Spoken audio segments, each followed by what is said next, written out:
বাঙালিরা সবসময় ডাল ভাত ভর্তা খেতেই যেন একটু তৃপ্তি করে ভাত খায়। ভর্তা হলে তো তেমন কোনো কথাই নেই। আর আজকে সেরকমই একটি দারুণ মজার ভর্তা নিয়ে হাজির হয়ে গেলাম সবার মাঝে। আসসালামু আলাইকুম, সবাইকে জানাচ্ছি ইএফ কিচেনে আরও একটি নতুন ভর্তা রেসিপি নিয়ে হাজির হয়ে গেলাম। আজকের এই ভর্তাটাও আপনাদের কাছে ভীষণ ভীষণ ভালো লাগবে, কারণ এটা সিজনিং ভর্তা। সিজনিংকে ভর্তা কেন বললাম সেটা আপনারা শুনুন। এখন কিন্তু প্রচুর পরিমাণ কাঁঠালের সিজন চলছে, আর কাঁঠাল খাওয়া হচ্ছে প্রত্যেক ঘরে ঘরেই, আর এটা কিন্তু বিচিটা কিন্তু রয়ে যাচ্ছে। এক একজন এই কাঁঠালের বিচির ভর্তা কিন্তু ভীষণ পছন্দ করে থাকেন, আর এই এক একজন কিন্তু ভর্তাগুলো তৈরি করেন এক একভাবে, তাই ভর্তা টেস্টটাও একটু আলাদা আলাদা হয়ে থাকে। তাই আজকে আমি যেভাবে সবসময় ভর্তাটা তৈরি করে থাকি সেভাবে আপনাদের সঙ্গে শেয়ার করছি।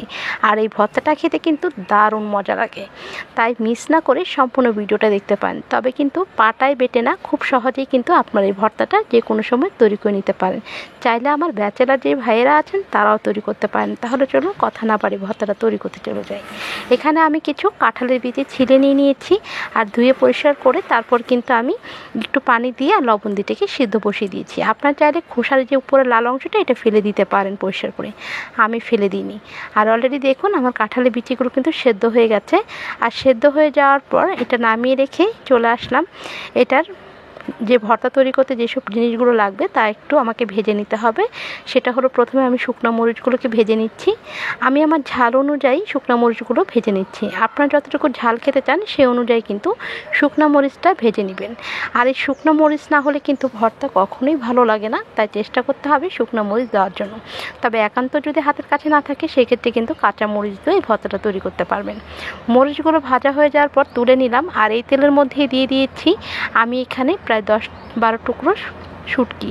আমি এখানে লোটে শুটকি ইউজ করেছি, আপনারাও চাইলে এখানে লোটে শুটকিটা ইউজ করতে পারেন। আর এই শুটকিগুলোকে ভাজার সময় দিয়ে দিচ্ছি 4টা কাঁচা মরিচ। আপনাদের কাছে যদি শুকনো মরিচ না থাকে সেক্ষেত্রে কিন্তু এখানে কাঁচা মরিচের সংখ্যাটা বাড়িয়ে দিয়ে ভর্তাটা তৈরি করতে পারেন। এখন মরিচ আর শুটকিগুলোকে আমি খুব সুন্দর করে ভেজে নিব। আর এখানে সঙ্গে দিয়ে দিব কিছু কাঁচা পেঁয়াজ। পেঁয়াজ কুচি খুবই সামান্য পরিমাণ এখানে দিয়েছি, এখানে বেশি পেঁয়াজ কুচি দেওয়ার প্রয়োজন নেই। আর এই যে তেলটা দেখছেন এটা কিন্তু বলা হয়নি, সেটা হলো সরিষা তেল দিয়ে কিন্তু আমি সবগুলো উপকরণ ভাজছি। আর যখন এগুলো সমানভাবে পারফেক্টলি ভাজা হয়ে যাবে তখন এই যে কাঁঠালের বিচিগুলো সেদ্ধ করে নিয়েছিলাম সেগুলোও কিন্তু একসঙ্গে ভেজে নেব। এই কাঁঠালের বিচি সেদ্ধ করার পর কিন্তু আমি একটু ধুয়ে নিয়েছিলাম, কারণ কাঁঠালের বিচি সেদ্ধ করার পরে কালারটা একটু নষ্ট হয়ে যায়, কারণ এই যে উপরে লাল খোসাটা তা থেকে কিন্তু রং বেরিয়ে দেখতে খারাপ লাগে। তাই এটাকে একটু ধুয়ে পরিষ্কার করে ভেজে নিতে হবে। আমি এভাবে অনবরত নাড়াচাড়া করে ভাজে নেব। আর ভাজাটা কিন্তু প্রায় হয়ে গেছে, এখন নামিয়ে নিচ্ছি। আর এখানে ভর্তাটা এখন তৈরি করতে চলে আসলাম। আর এর জন্য নিয়ে নিয়েছি হামানদিস্তা। এরকমের কাঠের বা লোহার সবার ঘরেই কিন্তু এরকম আজকাল এই হামানদিস্তাগুলো থাকে। তার মধ্যে এখানে আমি শুকনো মরিচ দিচ্ছি, আপনাদের ঝাল অনুযায়ী শুকনো মরিচ দিয়ে দিবেন। সাথে দিয়ে দিলাম লবণ। আর লবণ দিয়ে শুকনো মরিচগুলোকে খুব ভালোভাবে এরকম হামানদিস্তা ভালোভাবে আমি গুঁড়ো করে নিচ্ছি। তবে যদি এটা না থাকে আপনার চাইলে কিন্তু এটা শিলপাটায় করে নিতে পারেন বা হাতে ওই কাজটা করে নিতে পারেন। আর এখন পেঁয়াজ কুচি দিয়ে দিচ্ছি। কিছু কাঁচা পেঁয়াজ না হলে কিন্তু আসলে ভর্তা খেতে একদম ভালো লাগে না, তাই অবশ্যই কাঁচা পেঁয়াজটা ইউজ করবেন, তাহলে কিন্তু ভর্তাটা খেতে বেশি ভালো লাগবে। এবার যখন পেঁয়াজ আর মরিচটা মিক্স করা হয়ে যাবে তখন এখানে কিছু ধনেপাতা অ্যাড করছি। এগুলো কিন্তু আমাদের যে সিজনের যে ধনেপাতা সেটা না, আসলে বর্ষাকালে কিছু ধনেপাতার মতন ফ্লেভার যেটাকে বলা হয় বিলাতি ধনেপাতা, বা চট্টগ্রামের ভাষায়, আমি চট্টগ্রাম থাকি সেখানে ভাষায় এটাকে বলা হয় শ্যাম্বর পাতা। এটা দিয়ে ভালোভাবে মিক্স করে আমি একটা সাইডে রেখে দিচ্ছি। এখনই কিন্তু এই কালারটা দেখে মনে হচ্ছে যে এটা দিয়ে ভাত খাওয়া যাবে। আসলে এটা দিয়েও কিন্তু ভাত খেতে ভীষণ ভালো লাগে, এটাকে বলা হয় পেঁয়াজ মরিচের ভর্তা, এটা কিন্তু অসাধারণ লাগে। তারপর এই হামানদিস্তার মধ্যে আমি দিয়ে দিচ্ছি যে শুটকিগুলো ভেজে রেখেছিলাম আর কাঁচা মরিচটা সেটা দিয়ে দিচ্ছি। দিয়ে এগুলোকেও খুব ভালোভাবে আমি একটু থেতলে একটু গুঁড়ো করে নিব। আর এটা কিন্তু খুবই নরম, তাই খুব সহজেই কিন্তু এরকমের মিক্স হয়ে যায়। এখন আমি এই শুটকিটাকেও তুলে নিচ্ছি একইভাবে। আর এই যে পেঁয়াজ ছিল আমার, শুটকি মরিচ এবং কাঁঠালের বিচি ভাজার সময় যে পেঁয়াজটা, এটা কিন্তু আমি এই কাঁঠালের বিচি যে করার সময় এগুলোর সাথে কিন্তু মিক্স করে একসঙ্গে আমি এটাকে হামানদিস্তায় পিষে নেব। আমি শুটকিগুলোকে তুলে নিলাম। এবার কাঁঠালের বিচিগুলো এভাবে করে একইভাবে থেতলে নিচ্ছি। এই কাঁঠালের বিচিগুলো কোনোভাবেই কিন্তু একদম মিহিন করা যাবে না, একটু দানা দানা থাকতে হবে, তাহলে কিন্তু খেতে বেশি ভালো লাগবে। এই যে দেখতে পাচ্ছেন আমি কিন্তু একদম গুঁড়ো করিনি, একদম দানা দানা আছে। ঠিক এরকম করে সবগুলো কাঁঠালের বিচি আমি কিন্তু গুঁড়ো করে নিয়েছি। এবার সব কিছু একত্রে ভালোভাবে হাত দিয়ে মিক্স করে মাখিয়ে নিব।